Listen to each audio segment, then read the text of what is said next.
Voilà, nous sommes.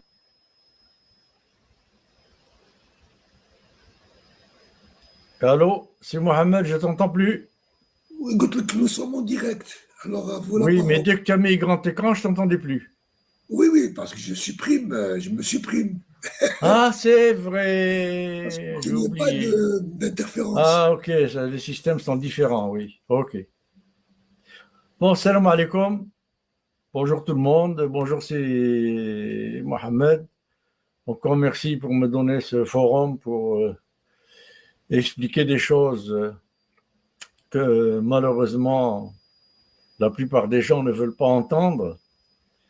Euh, D'après les conséquences de ce que je dis et qui détruisent apparemment bien des rêves et des conceptions qui sont le résultat de ce que j'appelle le formatage, le forcing du formatage occidental, notamment à l'américaine, qui a fait que même de façon inconsciente, presque tout à chacun de nous ne pense plus par lui-même. Hélas. Alors si on ajoute le système scolaire, le système, etc., etc., bon, je suis un peu là-dedans parce que je viens de faire il n'y a pas longtemps un webinaire sur ces questions-là. Et donc, alors, je voudrais faire une annonce aux gens qui ont la gentillesse de suivre ce que je fais. C'est qu'avec Sibou Hamidi, il y a la demande de pas mal de personnes. On s'est mis d'accord pour que une fois sur 4, donc un webinaire sur 4, une fois par mois, un webinaire soit consacré, comme la dernière fois, à des questions-réponses.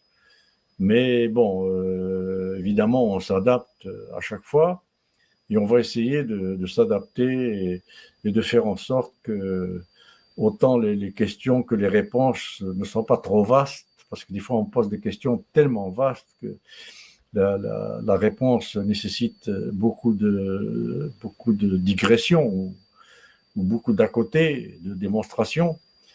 Et de mon côté, je vais faire en sorte de répondre plus directement et plus simplement peut-être, enfin simplement dans mon sens à moi, pas dans le sens de simplifier pour les autres.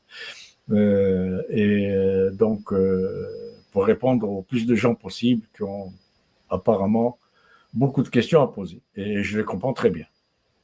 Bon, donc on continue avec ces questions d'objection et contre-objection à mon paradigme thermodynamique de l'économie. Et si j'insiste sur ces objections et contre-objections, c'est évidemment, parce qu'on me les a faites, soi-disant, pour détruire et réduire à néant et donc annihiler toute valeur à ma démonstration de ce qu'est épistémologiquement et scientifiquement le profit, parce que je n'ai jamais répété de le dire, je n'ai jamais cessé, pardon, de le répéter, excusez-moi, je suis un peu fatigué. Mon problème n'a jamais été une question de quelle nouvelle économie circulaire, durable, pas durable, trapézio-halal ou rectangulaire ou avec énergie infiniment renouvelable. Ça n'a jamais été ça mon problème.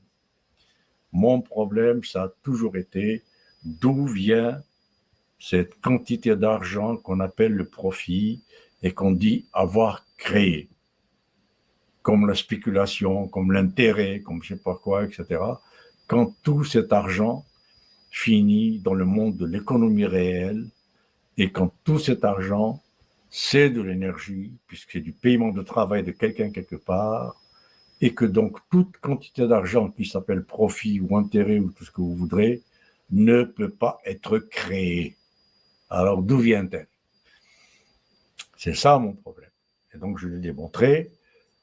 On le fera une autre fois avec des schémas et on s'est entendu sur ça avec Si Mohamed, avec des schémas bien explicites, bien précis pour que tout le monde puisse bien comprendre comment finalement j'aboutis en fait, et je le découvre assez récemment, sans le savoir moi-même, à une démonstration scientifique, donc basée sur la thermodynamique, sur la biologie, sur la biophysique, sur la physique théorique, que finalement le profit et tout ce qui se rapproche de ce qui s'appelle profit, donc spéculation, intérêt, etc., comme on a eu l'intuition des Aristote et des Diogène et des cyniques et des j'en passe, etc., jusqu'à des Jean-Jacques Rousseau, des Marx et des Proudhon et j'en passe, eh bien finalement, c'est du vol.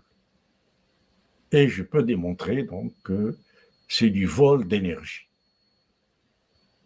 qui aboutit aux inégalités, aux injustices, à la pollution, à la destruction de la nature, à la destruction de la faune et de la flore de cette terre, et in fine, peut-être à l'élimination plus rapide, malheureusement, qu'on ne le pense, peut-être même de l'espèce humaine et de la capacité de vie sur cette terre. Donc l'affaire est grave, l'affaire est très grave. Si le profit et tout ce qui ressemble au profit, c'est du vol d'énergie, et on le sait, je l'ai répété 1000 fois, la quantité d'énergie, nous dit la physique, est constante à l'échelle de l'univers. Donc plus on en vole, plus on, on démunit, on désarme cet univers, y compris notre nature, dans notre maison dans laquelle nous vivons, on les désarme en termes de survie pour eux-mêmes. Et alors, on ne peut pas faire ça indéfiniment. Bon, alors on le voit bien avec les désastres écologiques que provoquent les conséquences de la pollution, qui est une des conséquences de ce vol d'énergie. La pollution de la nature, des océans, tout ça, etc., ce n'est que du vol d'énergie. C'est la nature qui perd de l'énergie à cause de nous. Et elle en perd, bien entendu. Du fait même de survivre, la nature rend constamment de l'énergie utile à énergie inutile, comme tout phénomène vivant, comme l'a montré Erwin Schrödinger, notamment. Donc, qu'est-ce que la vie? Bon, mais sans nos activités, comme on dit, c'est-à-dire l'économie et la gestion, essentiellement. Donc l'enrichissement des riches, essentiellement, puisque les profs ne font que s'appauvrir, d'autant toujours plus, ne serait-ce qu'en termes de relations entre inflation et pouvoir d'achat réel. Eh bien, la nature se retrouve avec moins de moyens pour se régénérer, pour durer, pour se continuer. Et tout ça a des répercussions sur nous, bien sûr. Et chaque dollar de plus de soi-disant profit, de PNB, de PIB, de création, etc., de croissance que nous créons, que nous prétendons créer, eh bien, chaque jour, enlève ou démunit la nature encore plus, chaque jour, que la veille, de sa capacité à se régénérer et à continuer à durer normalement, comme elle devrait jusqu'au prochain cycle géologique, dans Dieu sait combien de centaines de milliers ou de millions d'années. Bon, alors ceci se traduit par exemple par le fait de voir des tornades en France, en Normandie, si je me souviens bien, on en a vu ailleurs aussi. Alors on ne parle pas d'Allemagne, etc., des autres pays. Bon, au Canada, on en a aussi, alors que ça n'a jamais existé au Canada. Enfin, rarement, de petites tornades dans l'ouest, dans les grandes prairies. Eh bien, les tornades en France, par exemple, c'en est un exemple. La nature, non seulement n'est plus capable de se survivre à elle-même et de continuer à durer normalement, mais la nature nous détruit en s'auto-détruisant. Parce qu'une tornade, ça n'enlève pas que des maisons et des toits, et renverser des voitures et des camions. Une tornade, ça élimine des écosystèmes. Alors, si ça a éliminé les écosystèmes dans des régions proches des tropiques, bon, ou pré-tropicales, enfin peu importe, comme c'était avant, bon, ben, c'est localisé. Maintenant que ça commence à se faire dans des régions où jamais on aurait songé qu'il y ait de tels phénomènes terribles météorologiques, eh bien, la nature en France est en train de se retourner contre la France. À quel prix? Combien de dizaines, de centaines d'années de PNB de la France faudrait-il pour rattraper une fraction de ce que ces orages, ces tornades, ces phénomènes, par exemple cet orage incroyable, mélange tornade-orage, je pense, qui a dévasté la Corse. Bon, alors voilà un peu donc mon problème. J'espère qu'il est bien compris maintenant. Et on y reviendra, donc je vous rassure, avec des schémas et des explications bien plus accessibles, en tout cas du fait de ma capacité propre à les expliquer. Alors on va continuer avec une autre objection qu'on m'a faite à ma démonstration de ce que le profit, c'est du vol d'énergie donc à la nature et aux vivants. Eh bien, c'est la technologie. Mais, M. Actouf, comment on fait constamment des progrès technologiques, l'humanité en a connu d'autres, et grâce à la technologie, l'humanité s'en est toujours sortie, etc., etc., etc. Bon, oui, mais il y a technologie et technologie. D'abord, alors, si vous voulez, si certains veulent approfondir ce genre de problème, je vous renvoie à Nicolas Georgescu-Roegen, qui a écrit notamment Demain la croissance. Et un autre livre plus épais, un peu plus ardu, qui s'intitule L'économie et les lois de l'entropie. Enfin, quelque chose dans ce genre. Et là, Nicolas Georgescu-Roegen, nous montre que il y a technologie et technique à ce qu'il a appelé basse entropie, et technologie et technique à haute entropie. Et je ne sais pas si c'est lui qui le conclut, en tout cas, c'est moi. Plus nous avançons dans le temps, plus nos technologies sont des technologies à haute et très haute entropie. Alors, qu'est-ce que ça veut dire, cette question de technologie à basse ou à haute entropie? Alors, souvenons-nous que l'entropie, c'est le nom que Ludwig von Clausius, disons l'initiateur de la théorie de la thermodynamique, 1863,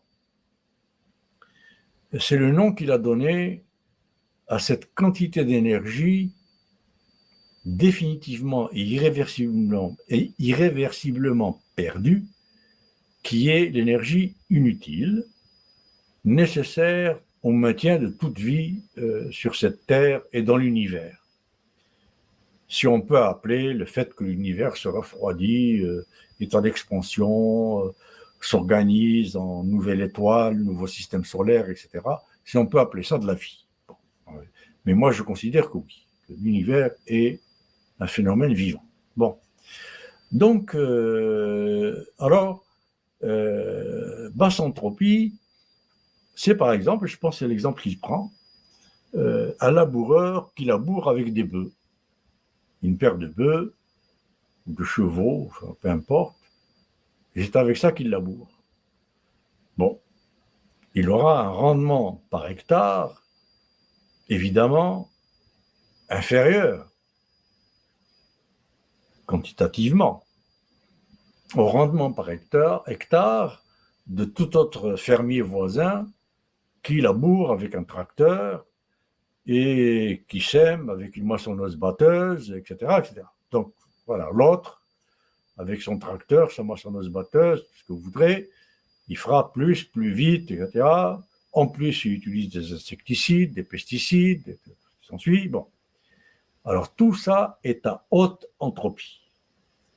Tandis que la paire de bœufs, avec comme tout fertilisant ou type de pesticide ou d'insecticide, tout ce que vous voudrez, que des éléments naturels, qui viennent d'ailleurs très souvent de la bouse de vache, des excréments des animaux, de plantes qui s'équilibrent entre elles, quand on ne vient pas avec des pesticides détruire les unes contre les autres, ou par exemple planter des eucalyptus. Vous savez, les eucalyptus sont en train d'envahir les forêts du monde, notamment en Australie, qui est une calamité, parce que d'abord, l'eucalyptus est du très mauvais bois, c'est très fibreux, il peut servir à une certaine pâte à papier, je pense, mais pas de très bonne qualité. Et l'eucalyptus est un arbre, d'ailleurs comme tout dans la nature, que ce soit les arbres, les animaux, etc., chaque espèce lutte pour sa survie. Et donc, chaque espèce s'organise pour avoir un espace vital. Ce que, en allemand, on a appelé, donc on a inventé un mot pour ça en allemand. Pourquoi en allemand? Parce que c'était les premiers, les Allemands, donc la fameuse école de Vienne, Oppenheimer, Konrad Lorenz, Tinbergen, des gens comme ça, qui ont commencé à étudier la nature et le vivant naturel dans son milieu, pas en laboratoire, qui est très différent. Et donc, ces gens-là, donc de l'école de Vienne, de l'éthologie pour ce qui concerne les animaux, étudiés dans leur milieu de vie, eh bien, ils en sont arrivés à voir que, et aujourd'hui ça continue encore plus, des biologistes ont établi apparemment que même les arbres arrivent à communiquer entre eux, entre espèces, bien sûr. D'une espèce à l'autre, apparemment pas, mais d'une même espèce, oui. Et donc, une forme de communication chimique, physico-chimique, enfin, peu importe, je ne saurais pas trop vous expliquer, mais qui fait que, par exemple, si dans une forêt, on a des chênes, des hêtres, des frênes, je sais pas, peu importe, des ormes, etc., eh bien, chacune de ces espèces va faire en sorte de garantir sa survie par rapport aux autres espèces, pour qu'une seule espèce ne domine pas le reste. Alors, comment elles font? Par exemple, l'eucalyptus, qui est une des espèces les plus méchantes, si je peux dire, eh bien, l'eucalyptus a la propriété de rendre la terre autour de lui trop acide pour que beaucoup d'autres espèces puissent survivre. Donc c'est pour ça que partout où vous mettez de l'eucalyptus, les autres espèces finissent par disparaître. Tout simplement parce que l'eucalyptus, en poussant les uns après les autres, sécrète quelque chose qui fait que la terre devient trop acide et devient surtout propice à l'espèce eucalyptus, qui devient extrêmement envahissante et qui est maintenant un grand problème dans beaucoup d'endroits du monde, mais particulièrement en Australie, où, si je crois bien savoir, donc elle a été introduite et comme le dingo, comme le lapin, etc., n'était pas une espèce indigène. Bon, alors donc, voilà comment la nature établit ses équilibres venant de ces problèmes de basse ou haute entropie. Alors l'eucalyptus, par exemple, se comporte comme un phénomène de haute entropie pour les autres espèces. Comment? Eh bien parce que, par sa capacité de rendre la terre autour de lui plus acide, et toujours plus acide à fur et à mesure où sa quantité augmente, eh bien fait que l'entropie des autres espèces augmente. Alors, il faut comprendre, récomprendre, se rappeler, se remémorer de ce que j'ai expliqué de ce qu'est l'entropie. L'entropie, c'est la quantité d'énergie que, personnellement, par exemple, je perds chaque jour, et cette quantité s'accumule jusqu'à ma disparition. Et pour n'importe quel phénomène ou élément dans ce monde. La quantité d'énergie utile qu'il contient et la quantité d'énergie inutile qui s'accumule à force de consommer de l'énergie utile qui est transformée définitivement en inutile, qui est l'entropie et qui n'est pas réversible, eh bien, son entropie ne fait qu'augmenter. C'est-à-dire cette quantité d'énergie négative, si j'ose dire, ou destructrice ou inutile, qui va finir par provoquer sa disparition. Ou son désordre total, comme dirait la physique. Bon, alors donc, pour Nicolas Georgescu-Roegen, et il a parfaitement raison, et on le voit très bien aujourd'hui, labourer avec des bœufs ou des chevaux, énergétiquement parlant, et écologiquement parlant, donc en termes de survie, à long terme, de nous-mêmes et de la nature, il est infiniment plus rentable de labourer avec des bœufs et une charrue et de fertiliser avec de la bouse de vache et de laisser les plantes jouer entre elles ce jeu que je viens de décrire d'équilibre entre elles dans un écosystème donné comme forme de pesticides, si vous voulez, ou d'insecticides contre les insectes, contre les plantes nuisibles les unes aux autres, etc., eh bien, c'est infiniment plus rentable énergétiquement et écologiquement, et donc pour le vivant sur le long terme, que de labourer avec un tracteur et récolter avec une moissonneuse-batteuse. J'ai dit tout à l'heure semer, je pense, j'ai trompé, je voulais dire récolter. Bon. Alors donc, voilà, il faut, quand on parle de technologie, penser d'abord à ça. Est-ce que les futures technologies dont nous allons parler, alors de quelle technologie on parle pour nous sauver? De l'impasse dans laquelle parce que nous sommes déjà dans l'impasse. Nous le sommes. Bon. Et sortir de cette impasse, certains pensent à aller vivre sur Mars. Combien de technologies à inimaginablement haute entropie faudrait-il pour qu'une certaine quantité d'humanité aille coloniser Mars, paix à son âme. Mais c'est la folie. C'est plus que du rêve, là. C'est plus que du Papa Noël. Là. Bon.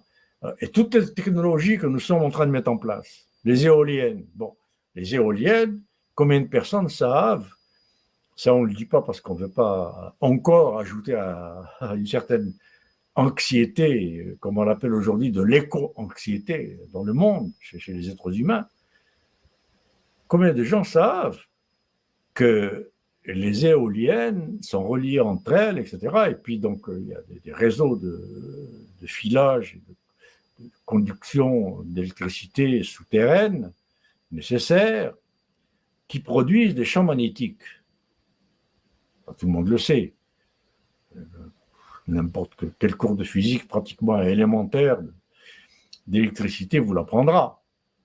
Vous mettez en parallèle, ou etc., dans certaines configurations des champs électriques, et vous avez des champs magnétiques. Bon, alors ces champs magnétiques, à partir d'une certaine forme, puissance, ou bon, je ne sais pas quel terme utiliser pour ça, finissent par devenir destructeurs. Alors il y a aujourd'hui des régions où il y a des éoliennes à partir d'un certain nombre d'éoliennes et de concentration d'éoliennes. Même en France, des animaux qui meurent, de l'herbe qui ne pousse plus, des arbres qui meurent, à cause de ces champs magnétiques qui provoquent donc des changements dans ces mécanismes dont je parlais tout à l'heure, qui font que la nature établit des équilibres entre les différentes espèces et à l'intérieur des espèces elles-mêmes et des écosystèmes. Bon. Déjà là, on a une technologie qui est prête à nous sauver de l'addiction aux énergies fossiles, qui est une énergie à tellement haute entropie, alors sans parler de toute l'énergie qu'il a fallu pour fabriquer une éolienne. Vous imaginez, l'énergie qu'il a fallu pour fabriquer une éolienne, c'est une partie extrêmement importante d'une forêt française. C'est l'équivalent de X espèces animales disparues, de poissons, etc., etc. Parce qu'il faut de l'acier, il faut du fer, il faut de l'aluminium, il faut du cuivre, il faut je ne sais quoi. Quelle énergie, combien d'énergie faut-il pour monter, installer une éolienne, encore plus offshore, dans les océans, où on ne sait absolument pas ce que ces champs magnétiques vont provoquer pour les poissons, pour l'équilibre de l'eau, pour des champs électriques dans l'eau qui, on le sait, provoquent de l'électrolyse, c'est-à-dire de la séparation de l'hydrogène et de l'oxygène, sans parler en plus de cette folie de multiplier, surmultiplier, démultiplier les stations de désalinisation des eaux d'océan et de mer. On n'a aucune idée de ce que ça fait, les quantités de sel qu'on rejette dans la mer en dessalant son eau. On va rendre les océans et les mers des mers mortes, tellement salées qu'on peut flotter dessus, et où il n'y a aucune vie. C'est à ça qu'on veut arriver. Mais en plus, que va donner la séparation de l'oxygène et de l'hydrogène, par électrolyse? Et surtout qu'on veut en plus utiliser l'hydrogène comme nouveau carburant de remplacement des carburants fossiles. Que va faire aux océans et à l'eau en général cette extraction d'hydrogène par rapport à l'oxygène qui, lui, va rester en quantité constante dans les océans? Cet déséquilibre hydrogène-oxygène, ça va être neutre, ça ne va rien provoquer. Alors donc, regardez juste ça. Éolienne plus usine de désalinisation des eaux, regardez ce que peut provoquer cette question d'utilisation de technologies à très haute entropie. C'est-à-dire qu'ils nécessitent énormément d'énergie pour déjà leur propre fabrication. Et en plus pour leur utilisation, pour leur maintenance, etc. D'où va venir toute cette énergie alors que nous sommes en déficit d'énergie? Nous. Combien de gens savent, par exemple, que les automobiles électriques, on dit les automobiles électriques, ça va diminuer les effets de serre. D'abord, c'est pas vrai parce que les effets de serre, c'est beaucoup plus ce qu'on fait aux forêts. D'abord, la déforestation à travers le monde et l'Amazonie qui brûle chaque jour l'équivalent de je ne sais combien de pays par jour. Enfin, de pays, j'exagère peut-être, de petits pays. Bon. Et provoqué aussi donc par le méthane, par la fonte du pergérisol, qui est en train de fondre même dans les montagnes, qui fait dégringoler des montagnes, dans les Alpes par exemple, comme on l'a vu ces jours-ci, etc., etc. Alors, donc, qui sait par exemple que multiplier le nombre de voitures électriques, eh bien, ça va faire d'abord et avant tout, le fait que ce sera epsilon en termes de diminution d'éléments ou de gaz de phénomènes à effet de serre par rapport à ce que je viens de décrire, et il y en a d'autres. Et en plus, fabriquer une voiture électrique, avec tout ce qui inclut les piles, tout ce qui s'ensuit, etc. Vous savez que les métaux rares, le lithium, puis il y en a d'autres, etc., qu'on met dans ces piles qui sont énormes, eh bien, ça nécessite de remuer pour 1 milligramme. Vous savez que ça coûte des millions et des millions le kilo, ces choses-là. C'est infiniment plus cher que l'or, pratiquement aussi cher que les diamants ou plus. Eh bien, il faut remuer des tonnes et des tonnes de terre. Qui dit remuer des tonnes de terre, juste pour trouver du lithium ou du tolcan ou du je sais pas quoi, ou enfin, donc ces métaux rares-là, le tungstène, etc., nécessaires juste aux batteries. Eh bien, à quel rythme il faudra détruire le Congo, qui est l'un des principaux fournisseurs en ce moment, certains pays d'Afrique, certaines régions d'Asie. Bon, maintenant, c'est certaines régions d'Afrique et d'Asie, etc., qui produisent ça. C'est pas parce que ces produits-là ou ces métaux-là ne se trouvent que là.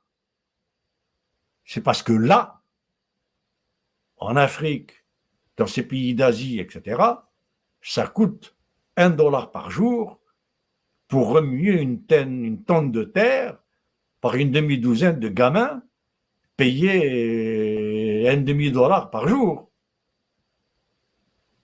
Mais si tout d'un coup ces pays ferment leur exportation de lithium, de tolcan, etc., déjà on voit les problèmes à cause de ce qui se passe avec la Chine, et la guerre d'Ukraine, et les difficultés de transport et d'export, etc., etc. Eh bien, si tout d'un coup ces métaux-là ne venaient plus ni d'Afrique ni d'Asie, où on peut remuer 10, 15, 20 tonnes de terre par 12, 15 gamins par semaine, ou je ne sais quoi, pour quelques dollars, eh bien, on va être obligé de chercher comment on est en train de le faire. On commence à le faire maintenant, pour voir s'il n'y a pas du lithium, du tungstène, du tolcan, etc., en France, ou en Espagne, ou en Italie, ou en Belgique. Mais si on en trouve en France, ou en Espagne, ou en Belgique,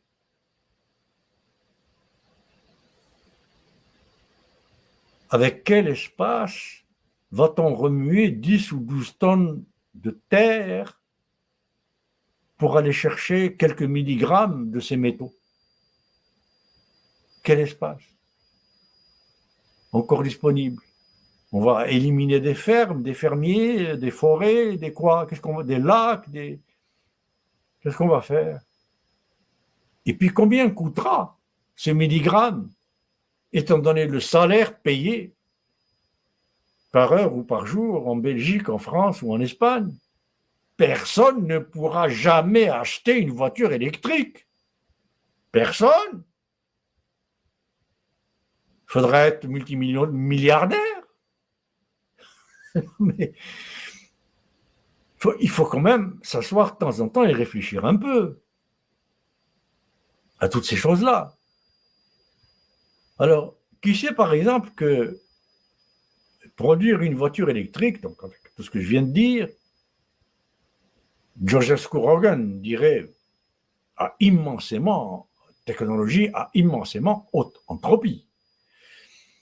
Ça revient, d'après certaines estimations que j'ai pu voir, une voiture électrique d'aujourd'hui reviendrait à l'équivalent de dégradation d'énergie à la construction d'une voiture conventionnelle. Donc il faudrait user 3 voitures à essence ou à diesel jusqu'à ce qu'elles meurent pour amortir une voiture électrique.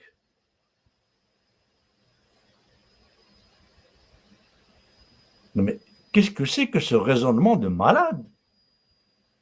Comment peut-on dire que la voiture électrique va être moins énergivore, moins destructrice d'énergie, etc., que la voiture conventionnelle, même si la voiture conventionnelle est effectivement une calamité pour cette planète?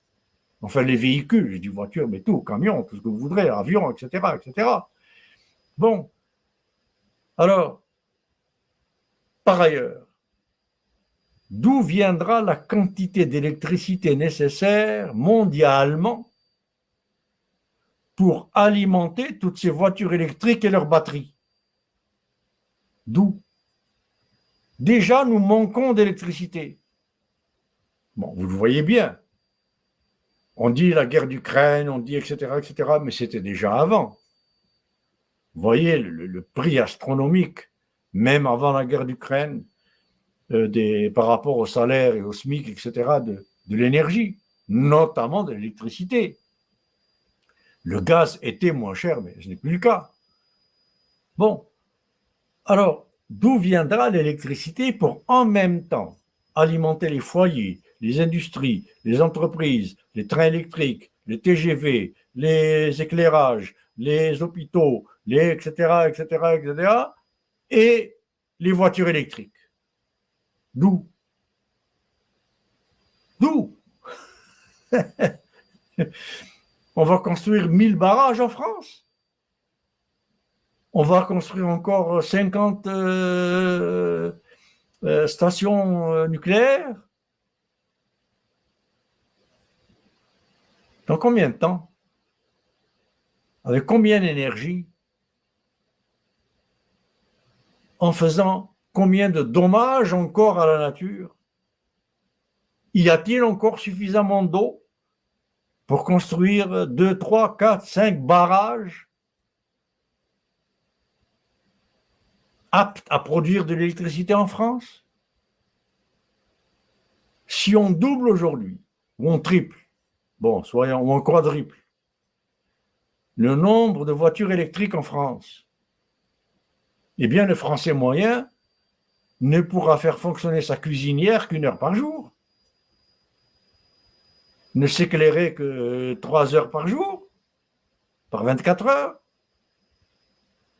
n'utiliser son chauffage qu'à 5 degrés ou 10 degrés. D'où viendra cette électricité? De quelle énergie? Alors voilà donc ce que pose, en peu de mots, parce qu'il y a d'autres problèmes que je ne développerai pas maintenant, la question de la solution technologique. Un des problèmes. La question de la très haute entropie nécessaire en amont au moment d'utilisation et en aval pour rendre utilisable ce genre de technologie-là.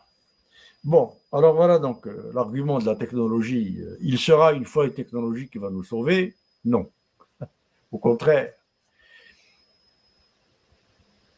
D'après les théories de George Scorogan, et elles sont justes, plus nous développons de technologies, plus nous raréfions la capacité de cette Terre à nous garantir l'énergie pour en disposer et pour les maintenir et pour les utiliser. Donc cet argument, non seulement il ne tient pas, mais il renforce le mien. Il va à contrario de ce qu'il veut démontrer. L'autre argument, mais je finirai avec ça pour vous permettre de poser des questions, faire des commentaires. On va parler donc l'économie financière, j'en ai déjà parlé, mais on m'a donné aussi, comme bon, je pense que c'est le dernier argument que je développerai, c'est M. Actouf, mais tout de même, on peut faire de la finance avec de la finance. Ça, j'en ai déjà parlé, mais je vais en parler maintenant sous un autre angle. Donc pas d'énergie gaspillée, pas d'arbres abattus, pas d'animaux tués, pas de voilà, la finance, la bourse, le casino, tout ça, ça produit de l'argent tout seul, tranquille. L'argent qui pond de l'argent, il n'y a aucune déperdition d'énergie là-dedans. C'est de l'argent qui nous tombe de la stratosphère et il y a juste à l'utiliser. Et justement, le problème est là. Je l'ai déjà dit sous une autre forme, mais utiliser cet argent, c'est l'équivalent de dégrader de l'énergie. Parce que utiliser cet argent, c'est l'utiliser pour se loger, pour se vêtir, pour se véhiculer, pour acheter je ne sais quoi, des produits, des services, etc. Or, tous ces produits et services que vous achetez pour vous loger, pour vous assiser, pour vous véhiculer, pour tout ce que vous voudrez, c'est de l'énergie. Donc, cet argent, à partir du moment où il devient pouvoir d'achat et où il devient instrument d'achat, eh bien, qu'est-ce qu'il achète? Il achète de l'énergie dégradée. Et plus sa capacité d'achat de cette énergie dégradée augmente, et elle augmente, parce qu'aujourd'hui, on calcule qu'on a à peu près 10 fois l'équivalent de cette terre, ou de la valeur de cette terre, si on peut parler comme ça, en monnaie et argent, fiduciaire, non fiduciaire, actions, débentures, actions privilégiées, produits dérivés, tout ce que vous voudrez qui circule dans le monde, on a déjà plus que 10 fois la valeur de cette terre, la valeur de ce monde. Alors, comment peut-on acheter 10 fois cette planète avec tout cet argent qui est accumulé, là, qui est 10 fois la valeur de cette planète? On va l'acheter et la revendre 10 fois? Et qu'est-ce que c'est que cette folie-là? Alors donc, attention avec cet argument. Oui, donc l'argent et la production de l'argent, la finance, est quelque chose qui, en apparence, nous fait croire qu'il n'y a pas de dégradation physique visible, tangible d'énergie, mais il y en a. Comme je l'ai déjà dit, il faut des bâtiments, il faut du chauffage, il faut de la climatisation, il faut de l'électricité, il faut des ordinateurs, il faut particulièrement pour les blockchains, pour actuellement ce qu'on appelle les monnaies virtuelles, qui est une calamité de consommation d'énergie, mais qui n'a aucun sens par rapport à une monnaie qui n'est qu'imagination. Et imagination qui fluctue en fonction de sentiments subjectifs, de sentiments subjectifs des personnes qui font confiance ou qui ne font pas confiance au Bitcoin. Alors, plus il y a de gens qui font de confiance, plus la valeur augmente, plus les gens qui ne font pas confiance, plus la valeur diminue. Et cette confiance est calculée. Elle est calculée comment? Dans ces blockchains, au micro nanosecondes, en termes de quantité de gens qui ont envie de vendre des bitcoins, donc pas confiance, et des gens qui ont envie d'acheter du bitcoin, donc confiance. Alors, la différence entre ça fait la valeur qui monte ou qui descend du fameux bitcoin en question, pour parler de lui, parce que je pourrais parler des autres, mais bon, il y en a tellement maintenant. L'argument suivant, qui est un peu connexe, qui, en termes d'abstraction, disons, de forme théorique un peu vaseuse, on m'a opposé l'argument de l'adaptation, un peu comme les précédents, où c'est venu aussi, l'être humain va s'adapter. Donc par les technologies, mais il va s'adapter. L'être humain s'est toujours adapté, etc. Mais il va s'adapter parce que nous voyons en ce moment naître une critique de l'économie telle qu'elle est et de la gestion. C'est vrai, c'est vrai. Et je suis l'un des pionniers, sinon peut-être le pionnier, parce que ma thèse de 1983, 800 pages, 1983, 800 pages de critique de l'économie et du management à l'américaine, néolibérale, tel qu'il existe. Pardon. Bon, donc, 83, ça a commencé. Le néolibéralisme était en train de prendre son élan. Bon, et la mondialisation et tout ce qui va avec. Bon, alors donc, ma réponse, c'est que quelle critique fait-on? La critique que je vois, que je lis personnellement, c'est une critique fonctionnaliste et instrumentale et procédurale. Critique du genre, si vous mettez trop de pointeuses, les gens se sentiront en état de méfiance, je ne sais pas quoi, humiliés, blablabla, donc diminuer le nombre de pointeuses, ou alors mettez des systèmes d'horaires flexibles, que chacun choisisse le moment où il va pointer, blablabla.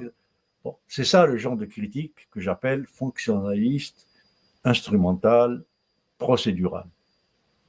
Et c'est 99,9% des critiques qu'on peut lire.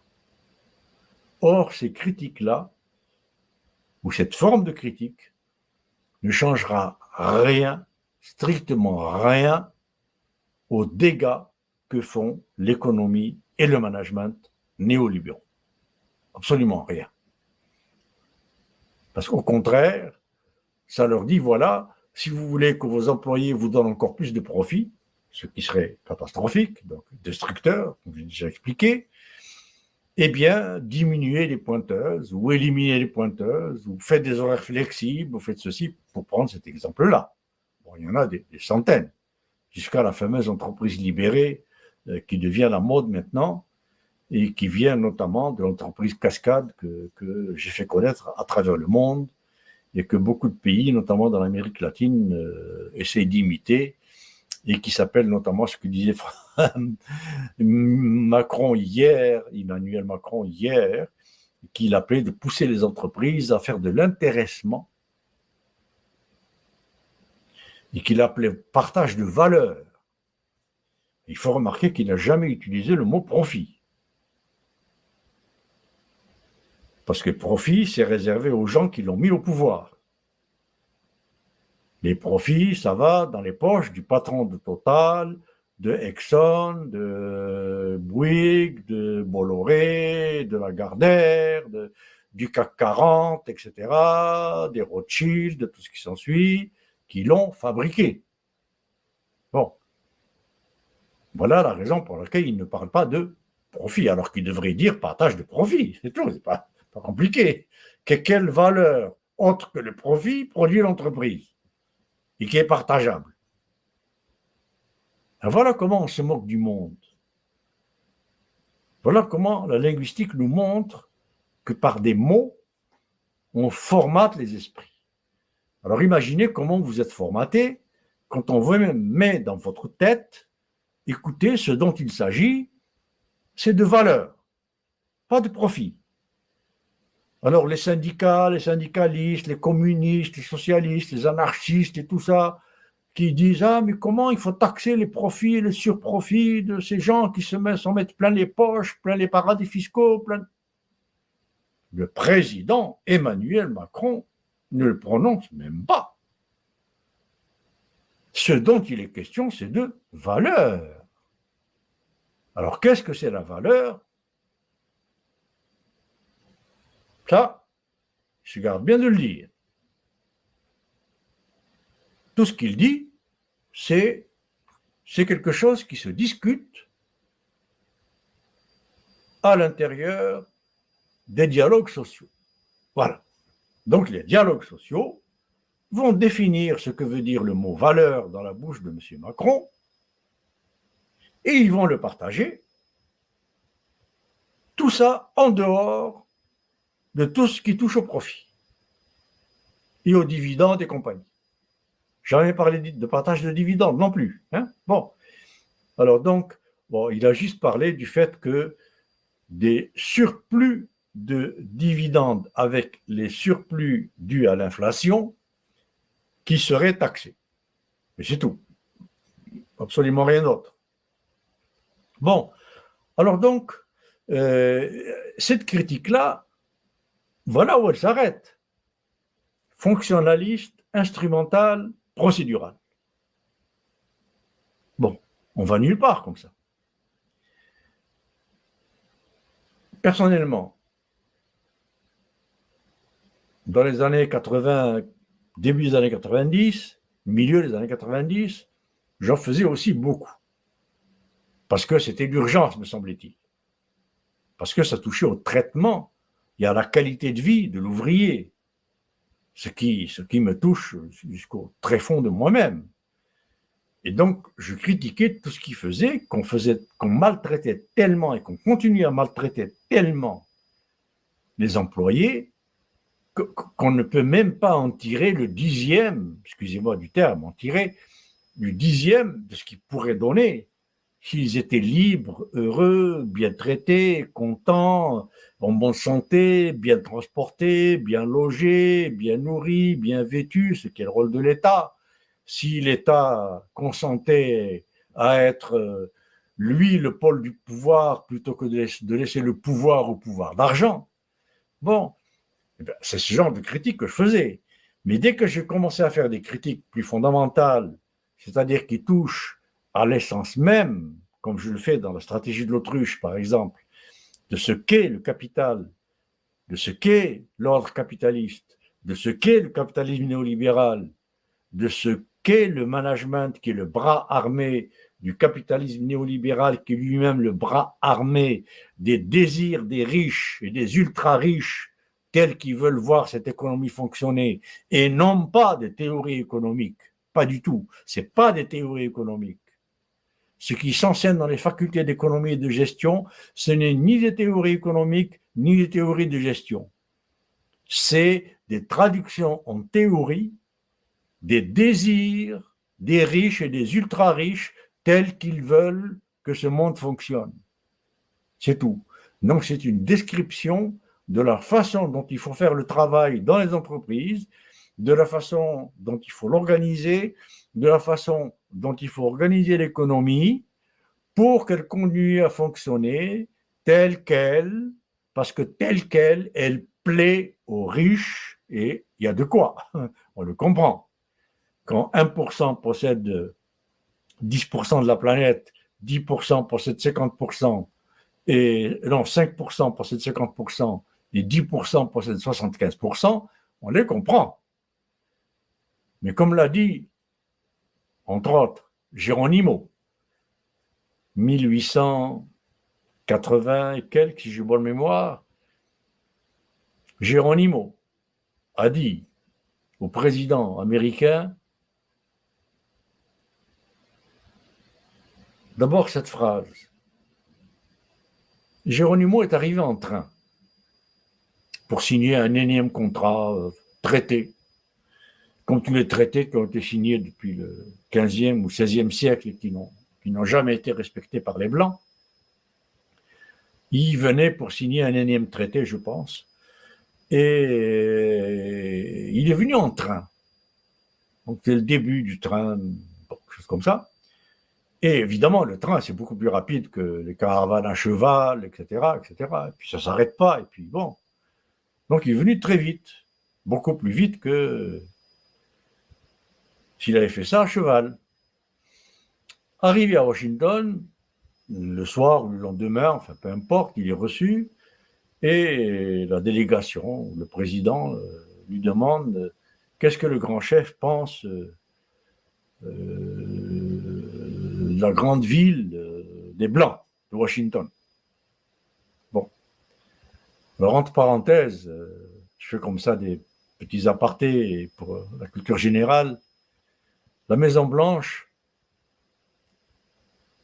où a été rédigée la Constitution américaine, qui débute par le droit des peuples.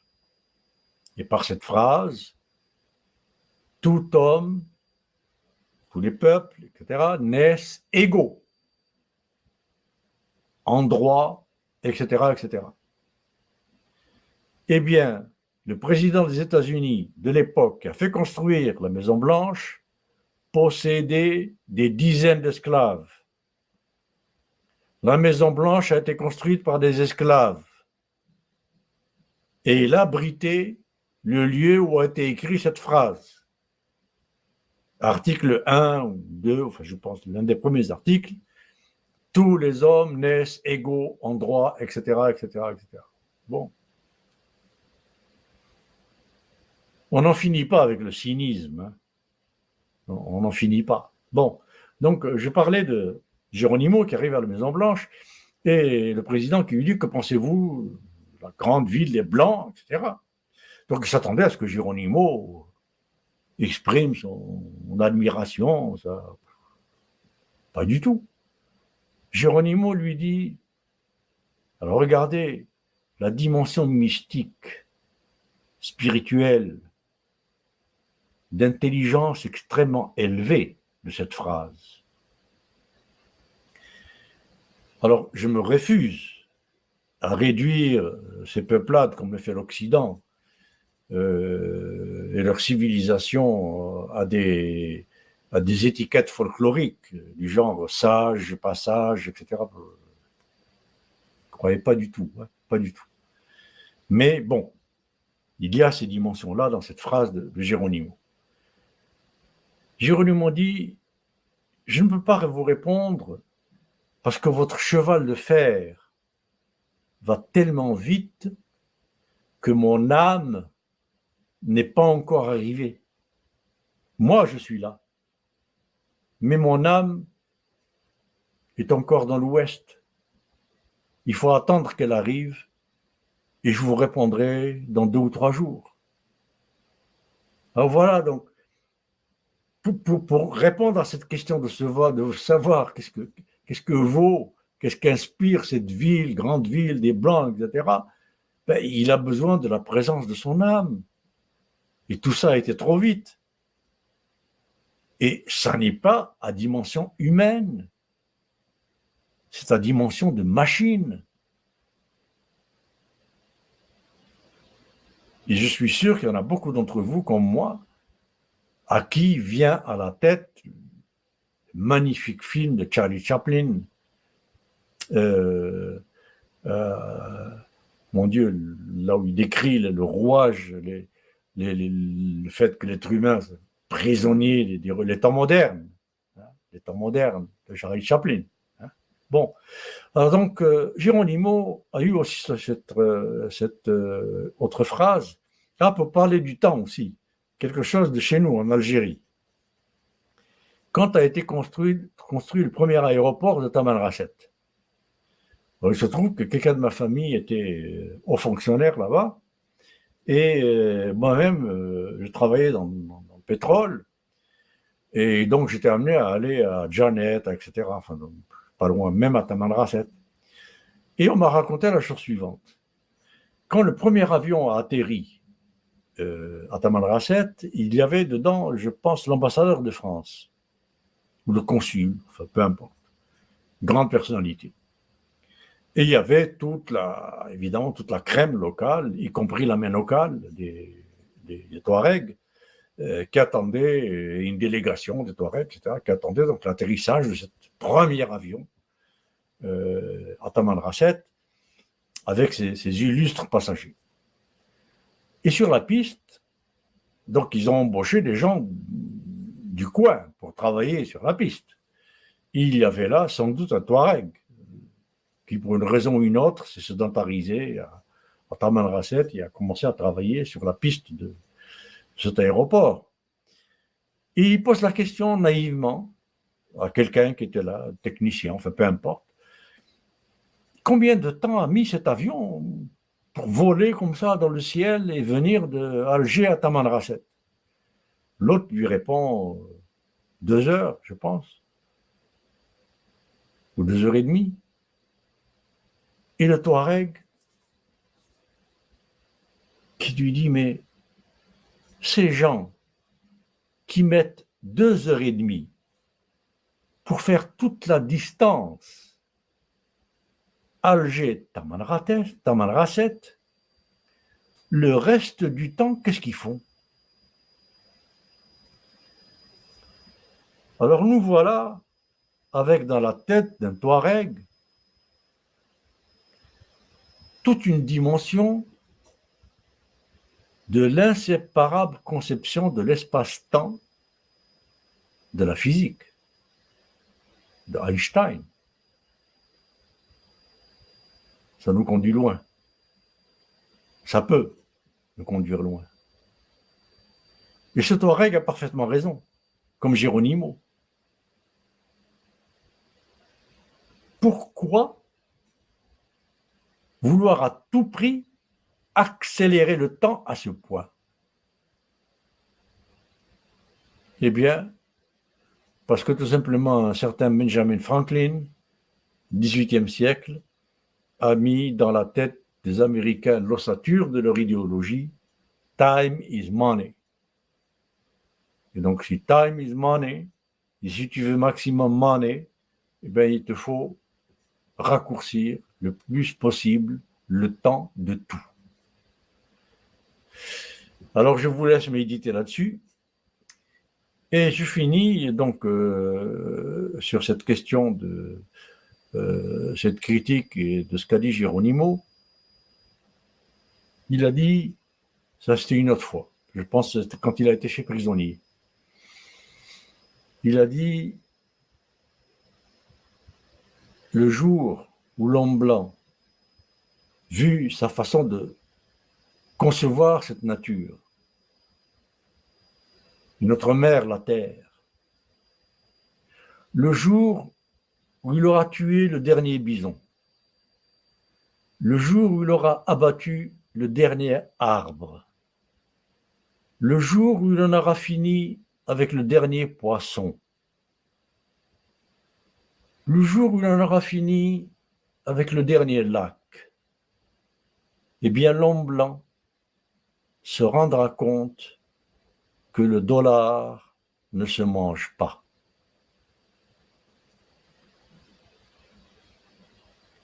Phrase qui a été reprise par le grand chef Seattle de la tribu des Duwamish en 1855, lorsque le président, je pense que c'était le président Wilson de l'époque, non pas Wilson, désolé, c'est un autre nom, j'ai oublié, et qui voulait donc acheter les terres des Duwamish. Et le chef Seattle, qui a donné le nom à la ville de Seattle, parce que ça se passait donc dans l'ouest des États-Unis, a répondu par une lettre magnifique qu'on trouve dans Stratégie de l'autruche, et où il a dit notamment cette phrase, partant du principe que la tribu des Duwamish ne pouvait pas vendre des terres et des ruisseaux et des prairies et des herbes qui ne peuvent appartenir à personne, qui appartiennent autant aux oiseaux qu'aux serpents, qu'aux élans, qu'aux chevreuils, qu'aux arbres, qu'aux hommes. Donc, voilà un peu pour cet argument de la... Il sera une technologie qui nous sauvera. Alors, plus, au contraire, on va dans la technologie, plus on s'enfonce dans le piège de l'énergie à haute entropie, et plus on s'enferre dans les problèmes inextricables et la prison dans laquelle cette course à la technologie, au PNB, au PIB, etc., à la croissance, nous a déjà enfermés.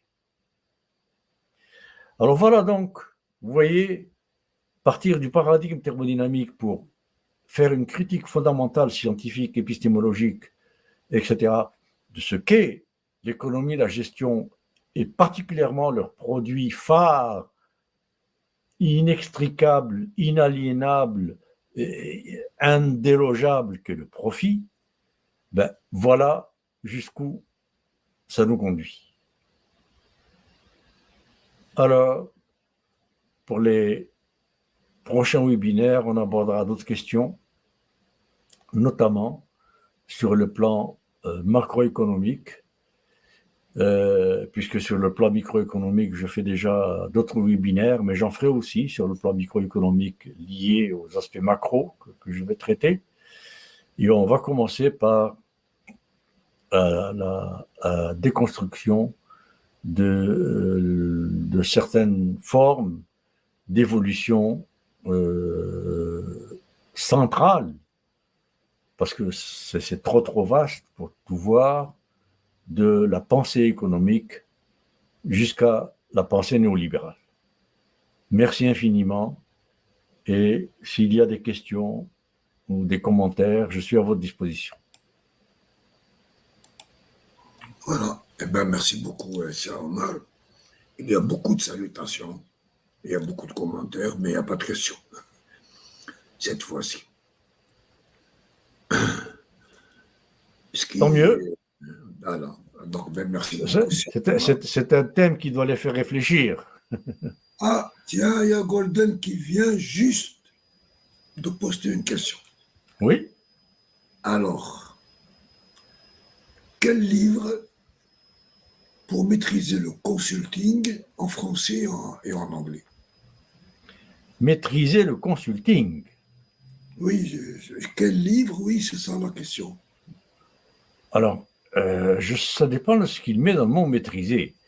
Si c'est maîtriser le consulting dans le sens d'être un bon consultant dans le sens néolibéral du terme, dans le sens d'être un consultant pour améliorer le profit des profiteurs et des patrons, etc., il y en a des tonnes.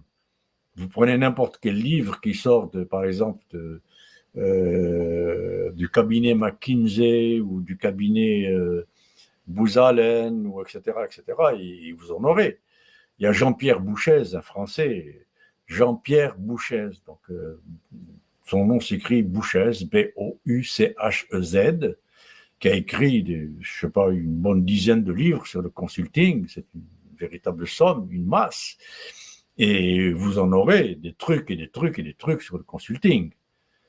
Mais maîtriser le consulting dans le sens du mal qu'il peut faire ou qu'il peut provoquer, ça, c'est une autre question.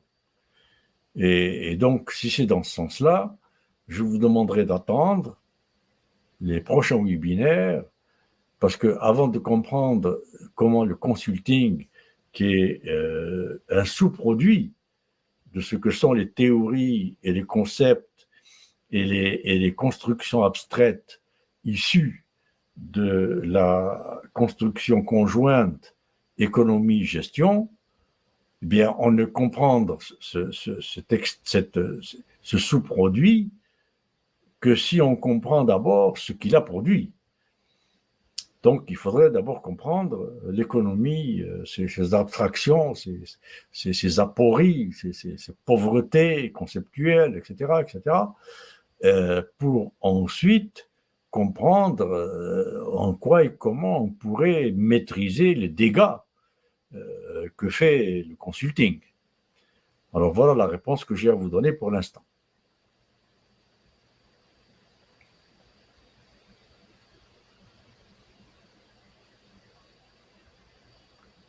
Oui, c'est Mohamed. Golden. Alors, bon, il vous remercie. Donc, merci de nous rappeler la chaîne YouTube de vos webinaires en microéconomie. Alors, en microéconomie, malheureusement, c'était avec Spoutnik, donc le Spoutnik France, qui a été malheureusement fermé depuis la guerre d'Ukraine, parce qu'évidemment, c'est un site qui était, je pense, radio, télévision, etc., et le Spoutnik France donnait évidemment des informations qu'on ne voulait pas qu'on sache en France, en Europe, etc. Et donc, malheureusement, ça a été fermé. Et depuis, Google et tout ce qui s'ensuit leur ont fait tellement de difficultés de connexion, de diffusion de tout ce qui s'ensuit que ça a été fermé. Mais vous pouvez trouver Sur Internet, en cherchant bien, vous trouverez au mot-clé, je pense, Spoutnik, Omar Aktouf, juste avec ces trois mots, je pense, vous trouverez au moins une bonne trentaine, je pense, de webinaires d'une demi-heure, oui, une demi-heure, trois quarts d'heure, je pense que je les faisais à peu près.